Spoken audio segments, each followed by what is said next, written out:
Okay, thank you again, everyone, for your patience. There is still some room up front on these comfy beanbags. This is the last panel before a lunch break, and then we'll resume at 2. So thanks, everyone, for joining the Stablecoin Summit here at ETHDenver. For our very last panel, we have 3 distinguished guests. We have Peter Choi with JPEG Trading. We have Dennis Huisman with ADI DLT Foundation, and our moderator, Aditi Sriram with Para. And they will be speaking on. And the topic will be where stablecoins go next, DeFi in emerging markets. All right, welcome to the stage. Thank you.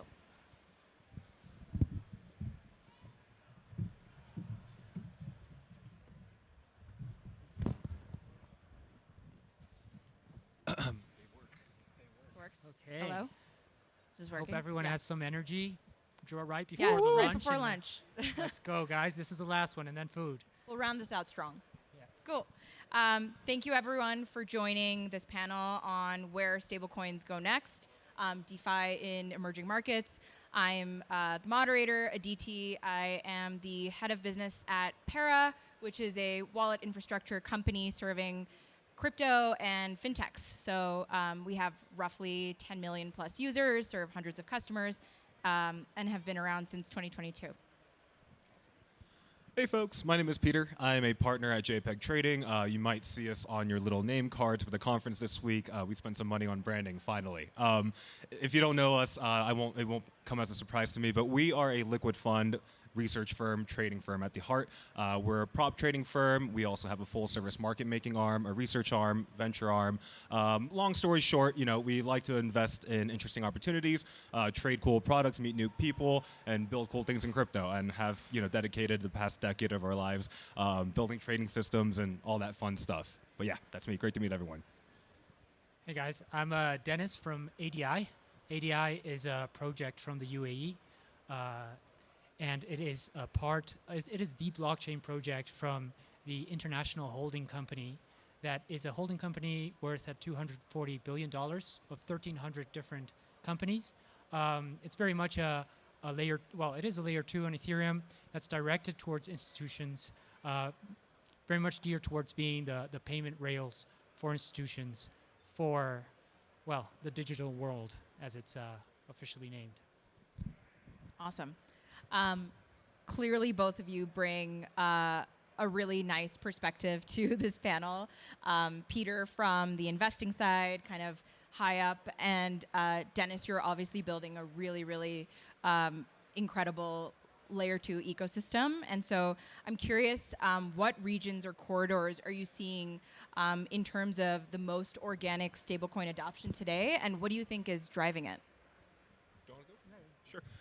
Yeah, so I think there's a couple of things that, honestly speaking, there are 2 schools of thought here, right? Like, the first school of thought is that those that remain unchanged, like those narratives that have stuck around for the past 5 years when talking about the birth of stablecoins, the need of stablecoins, and the utility of them. I think a lot of those narratives do still exist today. And then you kind of have the newer narratives that are a little bit more like DeFi-centric, a little bit more crypto-native, that you might see being proliferated around, especially in the past 12 to 24 months. In regards to kind of that first school, revisiting that real quick, I think, to be honest, it's probably the most applicable and most honest use case of stablecoins that is widely spoken about, right? So where am I talking about? I'm specifically referencing those in a little bit more like volatile macroeconomic conditions, those geopolitical areas and regions that are a little bit more capitally controlled. You think of LATAM, you think of certain regions in Southeast Asia. People have been talking about these areas and regions to be a hotbed for stablecoins and a little bit more financial stability for many years now. And so you still see a lot of themes and a lot of narratives out of these regions to build a lot more reliable infrastructure when it comes to cross-border payments, even within border payments, and just general better systems to optimize those things, right? And I think those narratives are really, really still strongly proliferated today. For a personal touch, I live in Singapore and spend a lot of time kind of traveling to different regions in Southeast Asia. both economies that are fully developed and others that are underdeveloped or developing. And a lot of these discussions are being had, both at like corporate / like government levels to like private and small, medium-sized businesses. But a lot of people are talking about stablecoins as applications that they can have within their borders and outside of it. So I think that narrative will constantly remain to exist because it is one of the most valuable use cases of tokenized assets that live on a chain across any other use cases. Now, the newer use cases that are popping up, these are for probably the most crypto-educated, DeFi-educated, crypto-native, as you might want to call them. And these narratives are getting hotter as well. And you do see a lot of kind of people who are building in this space or raising money in this space or doing interesting, cool things in this space as well. But these are the stable coins that are a little bit kind of trying to fix, I guess you could say, the incumbents. So whether it comes to things like transparency, things like speed of transaction, right? These stable coins are those that are trying to solve for those things. But in the base layer of it all, I think a lot of fingers still point back to the question of how do we solve for financial sovereignty in a system where things are not created so equally. If I think about the question too, from a different angle, from the institutional angle, nation states or issuers of fiat can see that this is a new distribution platform for their fiat currency, and it also aids to, it helps, pay for their national budgets while at the same time not having to distribute yield necessarily to the users. So there's companies that we've seen that have gotten very large so far, and this has created notoriety in the community for crypto as a distribution platform for whatever FX. So I think that's one thing that really contributes as well to this. Yeah, I really resonate with both of your points.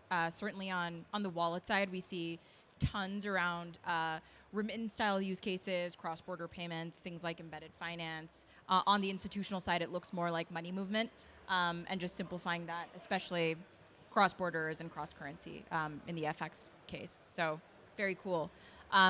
Both of you have DeFi experience and think a lot about DeFi in your jobs. And I'm curious how much of the demand that you're seeing is from people that just want dollar access versus people actually using pretty serious DeFi primitives like lending or borrowing, et cetera. Yeah. So as a very crypto native institution that spends a lot of time trading and on chain and all these different things, we spend a lot of time on the latter. So whether it comes to kind of capital efficiency, lending and borrowing, using it as margin collateral, whatever it might be, stablecoin uses are daily in size and in heavy frequency as well. But I think like looking at us as an example is a pretty irresponsible thing to do in my mind. I think it's probably a more accurate representation of the general broader stablecoin market to take a look at what like the general Joe, Jack and Joe will do with it. I think in my mind, you see a lot of adoption still coming from non-crypto native users that really just want exposure to the US dollar into it. So I think there was a point in time in which you have like DeFi summer of 2021 where lending rates are going where interest rates are going crazy on the things that you can lend and borrow from. Those things do exist to a capacity this day. Of course, they've kind of fractionalized and kind of died down a little bit. But again, yes, I really do believe that the main kind of use case of this is exposure to the US dollar. And a lot of people are using it now for a little bit more as like a yield mechanism or kind of like a structured product in and of itself in the most simple case versus a kind of thinking about it from a more structural, like how can we make DeFi more efficient? How can we make interest? How can we make stablecoins? Rather than that perspective, people are generally thinking about it more of an exposure perspective. That's, again, not to say that there are those in mass, in size, really kind of using it as a more capitally efficient tool. But for that kind of to be translated to broader numbers, it'll probably take some more time. What I've also observed is from personal experience, I've seen folks from war areas use stables and crypto because their bank system has become fully unreliable or sanctioned. So and they want that stability, and they want it to be in a distributed network that's very hard to break. Then this was a perfect use case for them. What I've also observed is from folks that simply want to also obtain some alternative form of finance for yield for their stables, which they don't obtain in their local banking system because the banks are too bloated. Honestly, their profits are too thin, so they can't distribute that yield to the user. But yeah, in DeFi, these things go quite easily. You don't need to. You just need a lot of code, and that does the rest. Off stage, we were talking about where our separate companies are based. I know for us, being a San Francisco-based company in the U.S., our business just took a turn as soon as the Genius Act came out, and obviously with the Clarity Act, like we've just seen a lot more net new adoption around payments and fintechs with stablecoins. I'm curious from both of your perspectives if there's anything from the macro backdrop that has changed recently, and how that's impacted kind of stablecoin adoption with your individual projects. Yeah, you name them pretty well, right? It's like these new regulatory things that are being introduced under the guise of legislation and all that naturally do affect the trading operations of a trading team. One example is like the new Mika stuff in Europe, right? Like, so when Mika went into place and a lot of these exchanges, whether it be Binance, Bybit, et cetera, they're all applying for the Mika license. And the clear conditional thing upon receiving it is that European users of these exchanges post-Mika are no longer able to trade USDT-denominated trading pairs. That's a big hit. If you see volumes in crypto, like 90% of the flow in any coin will always be with a USDT-denominated market pair. And so to currently tell users that are in Europe, hey, you can't touch this pair, it can only be USD, USDC, or Euro-denominated pairs, that's a crazy shift in liquidity, right? So liquidity gets fragmented, and now as a market maker, we have to adjust for these things. We have to adjust for the volatility, we have to adjust for how the book behaves because there is lack of liquidity there. So it's a lot of kind of tinkering around systems to figure out what's the optimal path to kind of play with those books in the face of these regulatory things that change the structure of how the game is played. So that's kind of how we would generally think about it. It's a little bit still too nascent to have like a playbook and like say, hey, here's how we rinse and repeat the approach to all these things. Because I think there's a lot of different variables that can be interchangeable throughout all these different regime changes. But yeah, those are kind of just the more recent things we're observing. What are people using instead of the USDT pair? So they're trading straight up USD, Euro, or USDC pairs. Time will tell if liquidity will remain. People don't seem too excited about not trading the pairs that other people trade and have to take another step of clearing. But yeah. Very cool. Yeah, I feel like we've recently had the fall of the dollar for a while, and this has created an opportunity for different nation states to bring their currency on chain. And this has created like this new wave of competition for new issued crypto stablecoins. Something we think about a lot is the on and off ramp landscape, and that being like a pretty significant bottleneck in terms of like how we think about the wallet business. And I'm very curious from both of your perspectives, what does that look like in your individual companies, and what do you foresee as kind of the bottlenecks as we see more and more people kind of trading and using stablecoins? If I start, it is an inconvenience. I think the UX is poor as it stands at the moment, and indeed it's a choke point in the chain, and by chain I mean the value chain. However, depending on the ecosystem, this can look differently. But right now, we are in a monetary system in which pretty much everything's interconnected, and it's tied by the same major rule set. So this drives for this choke point. I would be hopeful that this would change in the future, but to be frank, I'm not sure it will. Sorry, Dennis. Quick, curious on the institutions that you're working with.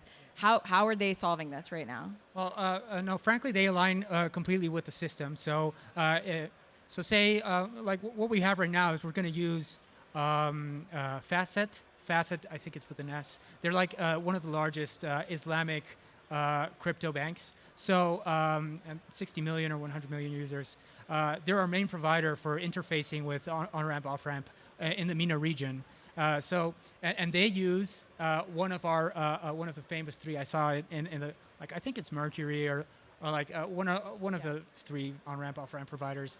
And that's fine for us. But for projects on our chain, that also simplifies their developer experience. Setup experience. Yes, because they don't have to think about KYC AML anymore because that's being handled by these. So that's a benefit of this, there being like this number of players that do this.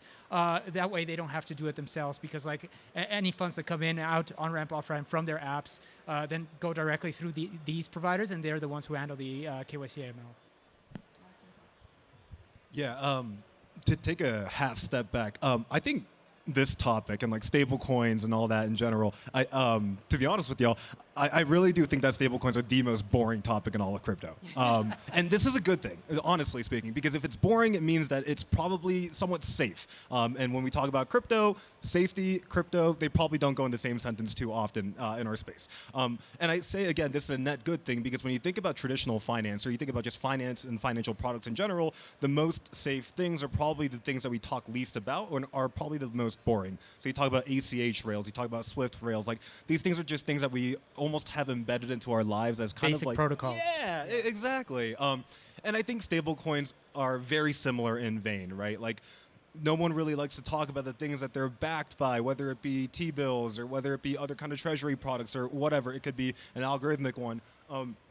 But I think at the end of the day, when it comes to the issue of on and off ramps, like this is something that I honestly, I don't know the answer to. Someone might have very good insights on, but it's ultimately answering the question of what is the transaction cost a user is willing to bear in order for their transaction to go through at what speed, right? So you kind of solve for X being the transaction cost, and then you have Y in the equation being effectively the speed of transaction equaling Z. So figuring out to what extent someone is willing to forego speed of a transaction and willing to pay up to what cost, I think that's a company that who figures it out ultimately wins. That's number one. And then I think second is just about variety of coverage, right? Because I think there are a lot of good local providers when it comes to on and off ramp, isolated in all these respective regions that kind of need this type of service throughout the world. If you look at Indonesia, you look at Singapore, the Philippines, even look at LATAM countries, there's all these kind of local service providers that might help do stable coins to native local currency, fiat currency on and off rails. But the issue is that A, it's probably expensive,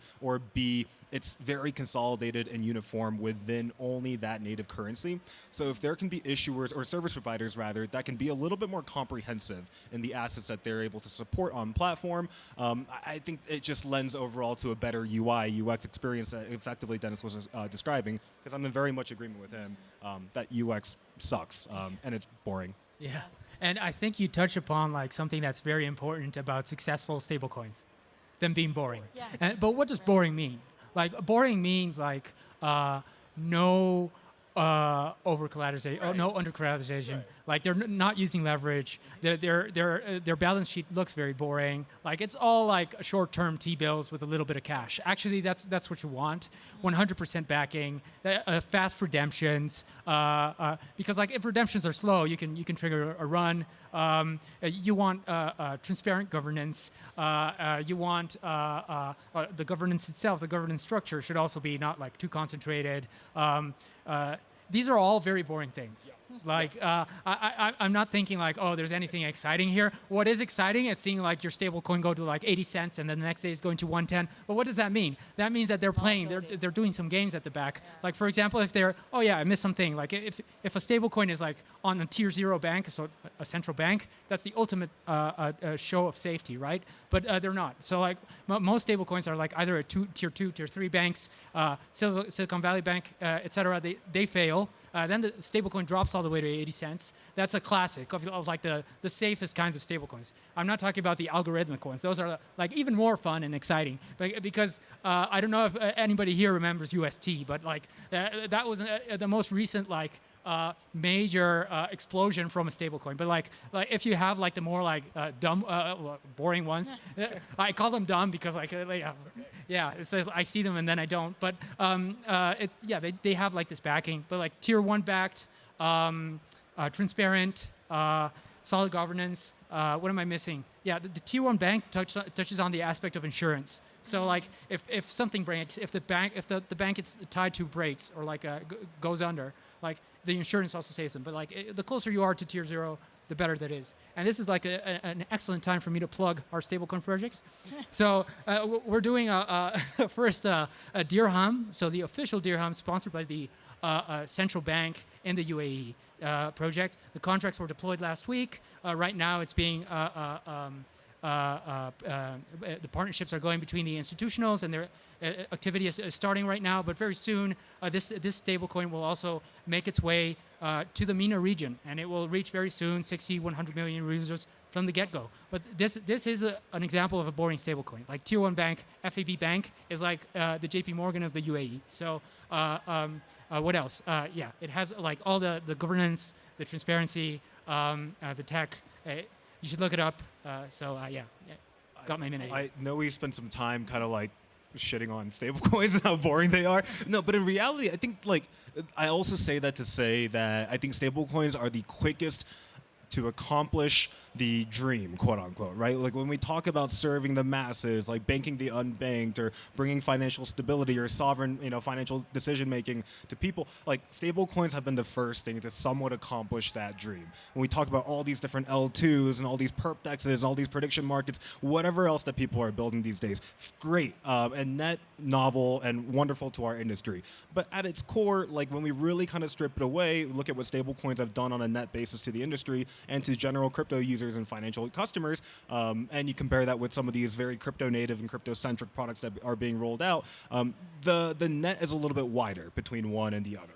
So it is really, really good. At JPEG, we've also invested in a number of different new stablecoin protocols. So if you're looking for money, happy to do that. But no, I think there is generally really, really good novel ideas when it comes to stablecoins. There's a unique use case for many different stablecoins too. Not all stablecoins are built the same. And shout out to Dennis and his team. They're doing fantastic things on the stablecoins as well. So yeah, boring, but definitely has use cases. Definitely has a lot of legs. I think there was a recent stat in a report that said 77% of people would actually want to open a stablecoin account. It's just the access that's a bit of a question mark. And so I might be the only person that finds stablecoins exciting here, but like I think that's pretty cool. All right, we'll round this out with a question around DeFi primitives. So things like insurance, savings products, under collateralized lending. Are there kind of structured DeFi products that you guys think are a fit for frontier markets and emerging markets? And what will it take to get those products out to people that can use them? Yeah, I think high inflation environments definitely need a stablecoin. So that's the one we already know. If I am to think like interesting ways, like to be honest, crypto is known for innovation. And what does innovation mean in crypto? It means you stack risk or you create a new market. It's A or B. So either you overlever or you trade something that you shouldn't. That's pretty much what it is. But trade something you shouldn't could also mean trade something that's not there yet. That's where a place that might be interesting to use stablecoins. Like stablecoins is this place to, for example, right now we're all very used to using like Web 2 payment rails for infrastructural, institutional GPU clouds, for example. And what I mean is like there's institutional infra that's not being used, and we're all used to paying with Stripe. But in the future, you could have like an open router of abstraction for institutional infra, and you can cater immediately to the global markets for that stable. So that works additively for institutions. It's like the state has additional demand for the currency, but also the institution is also benefiting for the extra usage and the extra distribution for their assets. Yeah, I think what Dennis brings up is definitely got legs and is very novel there. In my mind, what we see these days, it's over-proliferated, don't get me wrong, but I really am interested to see who's going to win the prediction market battle. Obviously, you have incumbents, you have winners, Kalshi, Polymarket, everyone knows those guys. But, are they going to be very DeFi native marketplaces for these types of prediction markets moving forward, right? Like, and what are the kind of DeFi native functions that you would be able to do versus a more centralized, more incumbent type of marketplace, such as a Kalshi, such as a Poly market. For example, in the context of stablecoins, like I think people who are trading crypto, whether it be a day trader, whether it be an institution, you're effectively gambling a little bit with the market, right? And so when you're kind of doing these prediction markets, you might want to have a semblance of similar feelings or similar kind of capital engagements that you can have structured.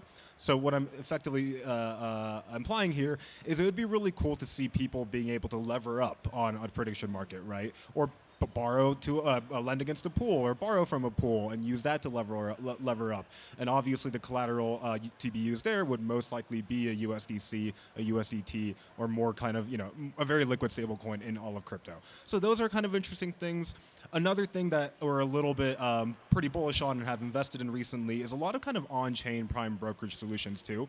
So because we trade a lot on-chain, if we have a position in Aave or on Compound, we would love to take the collateral and use the collateral against something to borrow from a different protocol somewhere, right? So kind of having people be there sitting as a middleman, almost as an on-chain clearinghouse, on-chain settlement layer, on-chain prime broker, those are interesting things to have as well. Like stablecoins are a part of all this stuff, unless you're, of course, kind of like collateralizing or settling in another asset, it's going to be something incredibly liquid. And many times, 9 times out of 10 cases, it's going to be a stable coin. So they'll always have a part to play. Yeah, I think we're over on time. So cool. That's my take.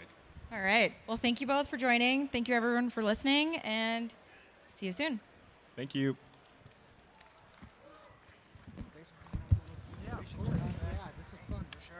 Thanks everyone for hanging around and well into our lunch hour. Thanks so much to our panelists. So this is the lunch break now. We'll be back for sessions at the Stablecoin Summit at 2 o'clock.